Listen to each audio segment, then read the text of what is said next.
গতকাল অন্তর্বর্তীকালীন সরকারের প্রধান উপদেষ্টা ডক্টর মোহাম্মদ ইউনূস জাতির উদ্দেশ্যে ভাষণ দিয়েছেন। প্রায় আধা ঘন্টার বেশি এই ভাষণে অনেক কথাই তিনি বলেছেন। তার মাঝে বড় দাগে যেটা বলেছেন সেটা হচ্ছে যে কোন কোন বিষয়ে সংস্কার করবেন। ৬-৭টা পয়েন্টে সংস্কারের জন্য কমিটি গঠন করা হয়েছে। ৬টা কমিটি গঠন নতুন একটা মাত্রা যোগ করেছে।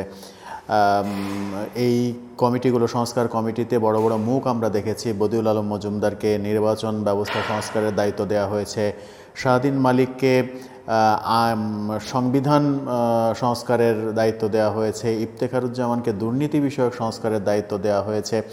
এই আরও তিনজনকে বিভিন্নভাবে দায়িত্ব দেওয়া হয়েছে। আইন শৃঙ্খলা পরিস্থিতি সহ জনপ্রশাসন ব্যাপারেও সংস্কারের দায়িত্ব দেওয়া হয়েছে। ৬জনকে যখন ৬টা কমিটি করে সংস্কারের দায়িত্ব দেওয়া হলো, তখন আলটিমেটলি এই সরকারের মেয়াদটা কতদিন হবে সেই আলোচনাটা সামনে এসেছে এবং বিএনপি এই ব্যাপারে কি বলছে, বিএনপির কথার কোনো পরিবর্তন হয়েছে কিনা সেই ব্যাপারে আলোচনা করব। দর্শক, এই ভিডিওতে থাকবেন আমাদের সাথে পলিটিক্স টিভির নিয়মিত আয়োজনে।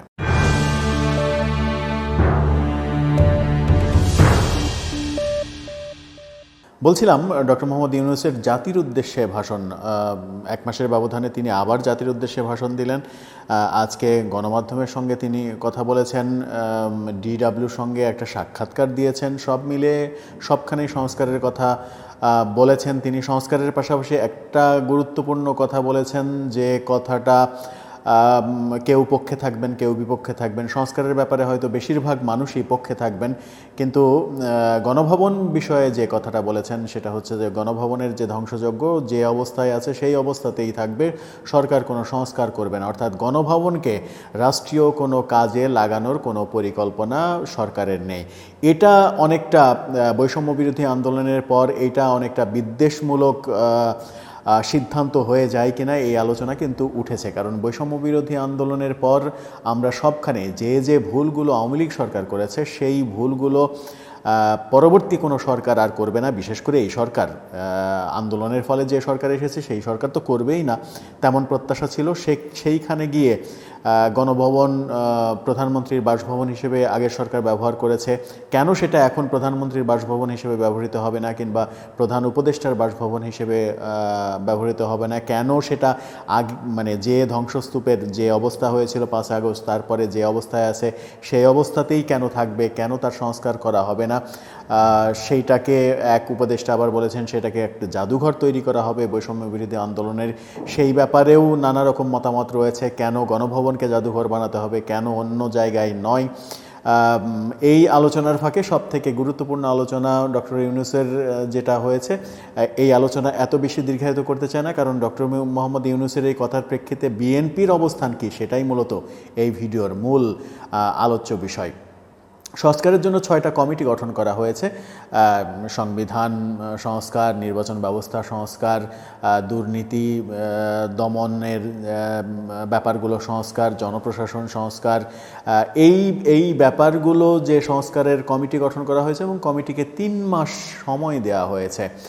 সেখানেই বিএনপি মহাসচিব বলেছেন যে সরকারের সংস্কারকে তারা স্বাগত জানায়, কিন্তু যৌক্তিক সময়ের মধ্যে যত দ্রুত সম্ভব নির্বাচন দিয়ে গণতান্ত্রিক ব্যবস্থা ফিরিয়ে আনতে হবে। বিএনপি বারবার একটা কথা বলছে, যত দ্রুত নির্বাচনী রোডম্যাপ সংস্কার করা যায়, নির্বাচনী ব্যবস্থা সংস্কারেরও উদ্যোগ নিয়েছেন ডক্টর মোহাম্মদ ইউনূসের অন্তর্বর্তীকালীন সরকার।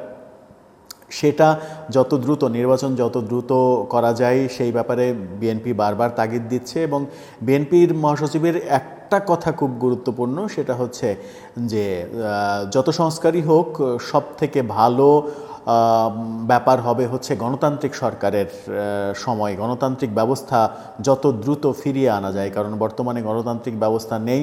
অন্তর্বর্তীকালীন সরকার বিশেষ সরকার, এই সরকার গণতান্ত্রিক সরকার নয়। গণতন্ত্র ফিরিয়ে আনা যায় কত দ্রুত সেই তাগিদ দিয়েছেন বিএনপি মহাসচিব। অর্থাৎ 3 মাস যে সংস্কার কমিটিকে দায়িত্ব দেওয়া হয়েছে এবং 3 মাস পরে তারা রিপোর্ট দেবে, রিপোর্ট দেওয়ার পরে সেটা নিয়ে রাজনৈতিক দলগুলোর সঙ্গে মিটিং হবে, রাজনৈতিক দলগুলোর সঙ্গে সংলাপের পরে তারপরে সেটা কিভাবে বাস্তবায়ন করা যায় সেই দিকে সরকার আগাবে। একটা দীর্ঘ প্রসেসের ব্যাপার। যদিও 3 মাস সময় দেওয়া হয়েছে, এই সময়টাকে অনেকেই বলছেন খুবই কম সময়ই দেওয়া হয়েছে, অর্থাৎ ডক্টর ইউনূস সরকার অনেক দিন থাকবেন যে আলোচনাটা ছিল সেই ব্যাপারে বোধহয় এক ধরনের সংশয় যে তৈরি হয়েছিল সেই সংশয় থেকে মানুষ আবার ফিরে আসতে শুরু করেছে। কিন্তু 3 মাসের মধ্যে কি আদৌ এত বড় বড় প্রতিষ্ঠানের সংস্কারের রিপোর্ট দেওয়া সম্ভব?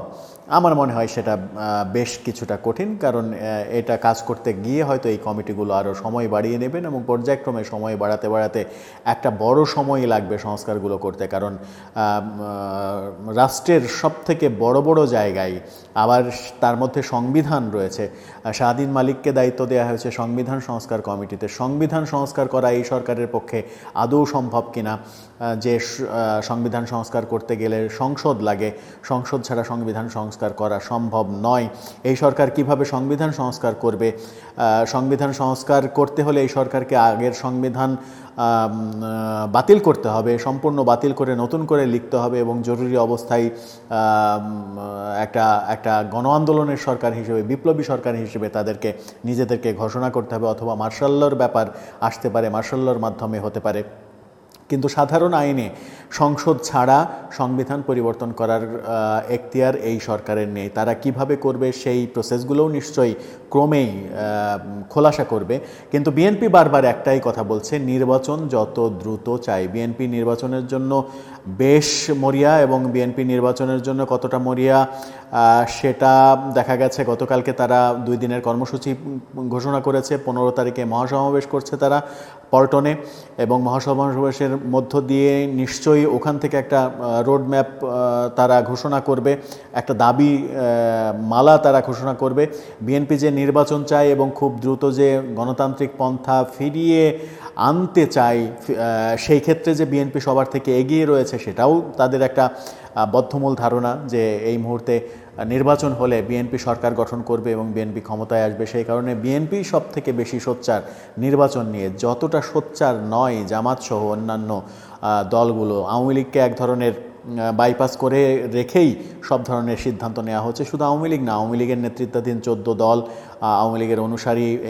আজকে আবার দেখলাম যে জাতীয় পার্টির 2 খণ্ডের 2 চেয়ারম্যান জিএম কাদের এবং রওশন এরশাদ, 2 জনের নামে 2টি মামলা হয়েছে। তারাও এই ব্যাপারগুলোর বাইরে চলে যাচ্ছে কিনা, আওয়ামী লীগের মতোই তারাও গোনাগুনতির বাইরে চলে যাচ্ছে কিনা, সেটা একটা বড় ব্যাপার। জাতীয় পার্টির 2 খণ্ডের 2 চেয়ারম্যান আবার বিপদে পড়বেন কিনা, অ্যারেস্ট হবেন কিনা এই মামলাগুলোর পরিপ্রেক্ষিতে, সেই ব্যাপারগুলো কিন্তু রয়েছেই। এর মাঝে আওয়ামী লীগের সভানেত্রী ফিরে আসবেন কি ফিরে আসবেন না, আওয়ামী লীগ আবার পুনরুজ্জীবিত হবে কিনা, এই সরকার আওয়ামী লীগকে আদৌ কোনো সুযোগ দেবে কিনা, কিংবা সুযোগ না দিলে এই সরকারের কোনো ধরনের কোনো অসুবিধা হবে কিনা, আওয়ামী লীগ আবার কোনো বিপ্লব তৈরি করতে পারবে কিনা, সব আলোচনায় কিন্তু রয়েছে। কিন্তু মির্জা ফখরুল সব থেকে গুরুত্বপূর্ণ কথা যেটা বলেছেন, তারা নির্বাচন চান। নির্বাচন চান এই কথা বারবার তারা যখন বলছেন, তখন ডক্টর ইউনূসের সরকার কতদিন পরে নির্বাচন দিতে পারেন এই আলোচনা কিন্তু রয়েছে। আপনার কি মনে হয় এই সরকার কতদিন পরে নির্বাচন দেবে? গণতান্ত্রিক সরকার ছাড়া দেশের অর্থনৈতিক অবস্থা সব মিলিয়ে, আন্তর্জাতিক যোগাযোগ, ওইদিকে গাজীপুরে বেশিরভাগ কলকারখানা বন্ধ হয়ে যাচ্ছে, গার্মেন্টসগুলো বন্ধ হয়ে যাচ্ছে আন্দোলনের ফলে, বিভিন্ন কলকারখানায় আগুন ধরিয়ে দেওয়া হচ্ছে, সেখানে ফায়ার সার্ভিস আগুন নেভাতে গেলে তাদেরকে আবার মারধর, গাড়ি ভাঙচুর করা হচ্ছে। সব মিলিয়ে কিন্তু আইন শৃঙ্খলা বাহিনী, ব্যবসার অবস্থা খুব একটা ভালো নেই দেশের। এই কারণেই বিএনপি আরও বেশি মরিয়া হয়ে গণতান্ত্রিক ব্যবস্থা ফিরিয়ে আনার জন্য নির্বাচন চাইছে। এটাই একটা অন্যতম কারণ হতে পারে। তারপরে ক্ষমতায় যাওয়া তো একটা বড় ব্যাপার, কারণ আওয়ামী লীগ সরকারের পতন হয়েছে ঠিকই, বিএনপি এখন পর্যন্ত ক্ষমতায় কিন্তু যায়নি। বিএনপি ক্ষমতায় না যাওয়া পর্যন্ত তাদের যে ম্যানিফেস্টো, তাদের যে কর্মসূচি, সেই কর্মসূচি তাদের যে দেশ গড়ার ক্ষেত্রে, দেশকে এগিয়ে নিয়ে যাওয়ার ক্ষেত্রে তাদের যে পদক্ষেপ, সেগুলো কিন্তু কোনোটাই কার্যকর করতে তারা পারছে না। এই কারণেই তারা মরিয়া। শেষ পর্যন্ত নির্বাচন কবে নাগাদ হবে সেই প্রশ্নটা কিন্তু তাই বড় হয়ে দাঁড়াচ্ছে সামনে।